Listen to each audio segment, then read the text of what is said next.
During this video, we're going to add on to the extrude that you just built and finish off an entire house structure and add a scene. I hope you enjoy it.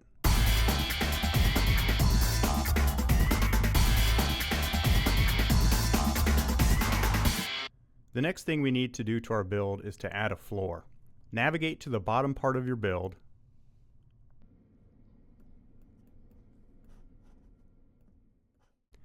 and then go into point mode. After you go into point mode, click M for menu and E for polygon pen. We'll use a polygon pen and the points to go around and fill in a floor. Start by clicking a point in the corner and then start to drag around to the other points of your build. Once you've filled in enough space, the polygon pen will autofill the rest of the bottom of the floor for you. There may be a few gaps to go in and fill in, but this will work pretty quick.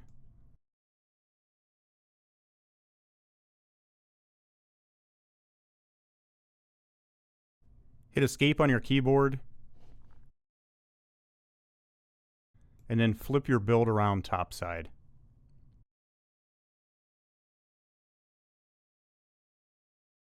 The next thing we'll do is go back into model mode and make a copy of this bottom floor for a second floor. With your extrude selected, click the select tool or live select tool, and holding Control or Command on your keyboard, just move the vertical Y arrow upward. It will make a copy of your build, and we're going to situate that right directly on top of the first floor. Make sure you don't have any cracks in between the top and the bottom floor. If you zoom in and you see any space, just either move that arrow back down so that the top floor is embedded, or you can go down into your coordinates menu, highlight the middle Y coordinate, right click, copy, and paste that number into the position coordinate for it to be a perfect fit. Zoom back out and you have a two-story house. If you want to continue adding levels to your build, just repeat that sequence. The next thing that we're going to do is add a roof line to this build. What I would suggest doing is finding the largest area or largest span of your build and build the roof over top of that. To add a roof, go up to your primitives and grab a cube.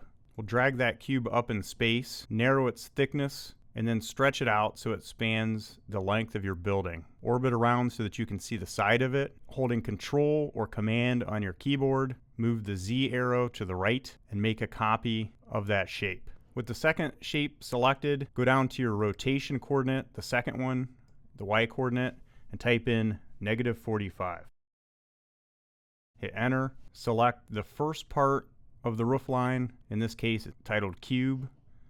Go back down to the rotation coordinate Y, type in 45 again, hit enter, and then all you have to do is line those two up. With one of the cubes selected, hold Shift on your keyboard, select the other cube, right click, go down to Connect Objects and Delete, and now we have one object that is the beginning of our roof line. Next, we'll fill in the ends of the roof line. Go into point mode on your keyboard, click M for menu, and E for polygon pen. Zoom in so that you can see the points and drag across them to fill them in with a polygon. Repeat that step on the opposite end.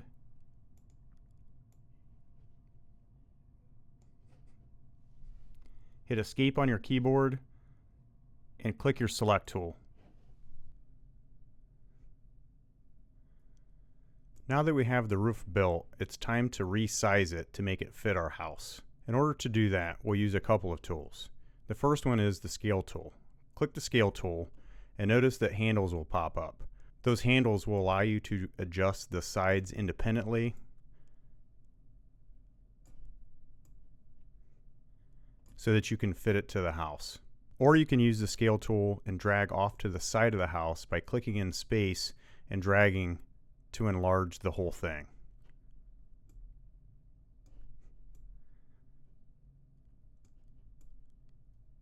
Once you have the roof about the right size from one angle, orbit around and adjust the other handles to approximate the size of the roof that you'll need. You can always go back into the scale tool and readjust as you work. Keep adjusting the size of the different sides of the roof and use your move tool to start to put it into place.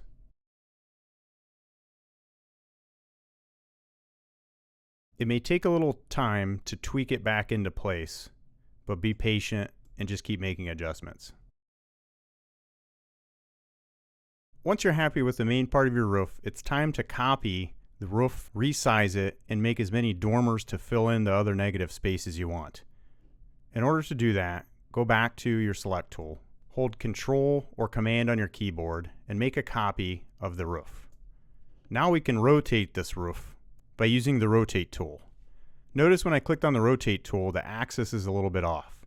So if I was to start moving this around in space and trying to rotate it, it's got all kinds of issues. So let me undo that. And you can go down here to Enable Axis. By clicking Enable Axis, you can adjust the axis through which you'll be using the Rotate tool to modify where you are in space. I'll bring this one down to as level as I can get it. Click Enable Axis again, and now that axis is locked in on my shape. So I can rotate it in space and be a little bit more accurate with how I'm rotating it. Now it's just a matter of using my Move tool to move the dormer into space, tweaking it by rotating it straight, and then obviously I need to go back to my Scale tool to resize it.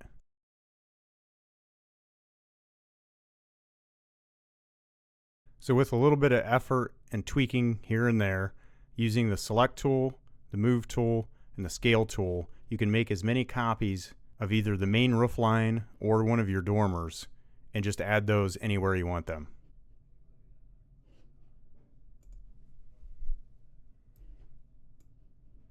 Build is complete. It's time to start adding some textures and materials to the exterior. There are a couple ways to get materials. We can design them by double-clicking down in the Materials Manager, double-clicking our icon, and then we can adjust colors and even load textures into that color. Another way is just to use the Content Browser. By clicking the Content Browser tab, we can go into Visualize, Materials, and then we have a whole host of materials we can choose from. I'll just grab a couple of simple materials and show you how to apply them. And I'll go into the Metal folder and grab a bronze weathered material. To apply materials, all we have to do is click on the different parts of our house, go into Poly mode, and then we can select polys and apply that material to the poly we have selected. In this case, I have Cube 2 or part of my roof selected. Notice I don't have the back half selected. If I do want to select the back half and apply material to the whole thing, I'll have to hold Shift and click on the other parts of the roof. I'll drag my bronze up to the roof, hit the Preview Render button, and just see what that looks like. If you like it, you can leave it. If you don't like it, just highlight that texture up in your Object Manager and hit Delete on your keyboard to remove it. In this case, I'll hit Undo and just leave it on the roof line. Rotate around to the different parts of the house that you would like the same material to be on. And again, in Poly mode, we can click on those different parts of the house, in this case, this next cube, and apply the material directly to it.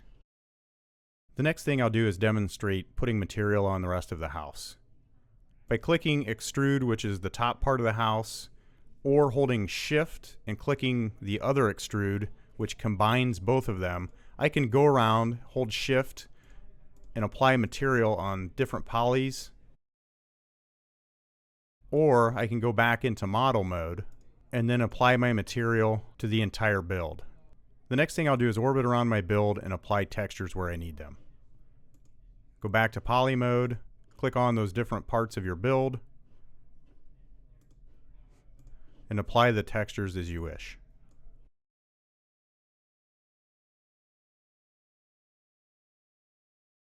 The next thing we're going to do is click underneath all the objects in the Object Manager and highlight them. Go to right click, go down to Connect Objects and Delete. That will turn the whole build into one model. Once we've added the materials to our build, it's time to add some outdoor features. Click the Content Browser tab, click the Presets button, go to Studio, go to 3D Objects, and then go to Architectural Elements. In this folder, you'll find things like doors and windows.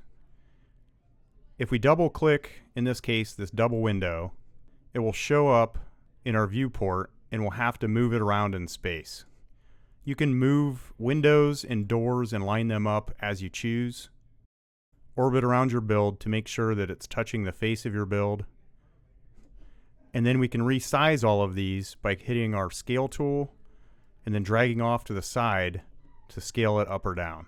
And then move them into place. You can use Control or Command and Move to make copies of any of these components. I'll go up here and grab a door by double-clicking door and drag it into place. Notice down here in the Attribute Manager for the door, we can make quite a few adjustments. We can do the same thing for the windows, but if we want to switch from left to right side, we can do that. And you can either leave the door open or you can close the door. In this case, I'll just close the door. You can always go back into presets and search for something using the search bar if there's something specific that you want. I'll go back to my Objects tab and finish up the environment for the scene. A couple things that we'll need are a floor and a physical sky. When you drop physical sky into your viewport, hit render, and this will give you an idea of what the render will look like. This looks pretty dark, so I can click physical sky, go down to load sky preset, and I can click through the different skies to get some different looks. If you like the look of one of the physical skies, but you want to adjust it, there are all kinds of tabs to adjust time and location and add things like more clouds or less clouds, or adjust the color of the sky, how much sun you're seeing, the color of the sun, and the adjustments just go on and on. The next thing you might want to consider is dropping in some landscaping. By selecting primitives, hovering over landscape and letting go, you can drop landscapes into your viewport and move those where you wish. The yellow handles will allow you to adjust the size of the landscape and the shape of it. It's sometimes handy to go in the upper right hand corner to get some different views of your build.